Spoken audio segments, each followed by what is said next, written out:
ಅರ್ಕಲಗೂಡು ಹಿಂದೂ ಸಾಂಸ್ಕೃತಿಕ ದಸರಾ ನಡೀತಿದೆ. ಇಲ್ಲಿ ಅನ್ಯ ಧರ್ಮೀಯರು ಯಾರು ಪರ್ಮಿಷನ್ ಇಲ್ಲದೆ ಬಂದು ಇಲ್ಲಿ ಅಕ್ರಮವಾಗಿ ಗಾಡಿ ತಂದು ಕ್ರಿಶ್ಚಿಯನ್ಸ್ ತಂದು ಸಿಲುಬೆ ಇಟ್ಕೊಂಡು ಅವ್ರದ್ದೊಂದು ಫೋಟೋ ಹಾಕೊಂಡು ಇಲ್ಲಿ ಮೆರವಣಿಗೆ ಮಾಡ್ತಾ ಇದ್ರು.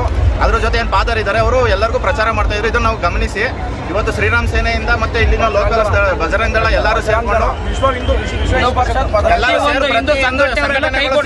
ಜೋಡಿಸಿ ಇವತ್ತು ಅವ್ರನ್ನ ಆಚೆ ಕಳಿಸೋದ್ರಲ್ಲಿ ಯಶಸ್ವಿಯಾಗಿದ್ದೀವಿ. ಜೈ ಶ್ರೀರಾಮ್.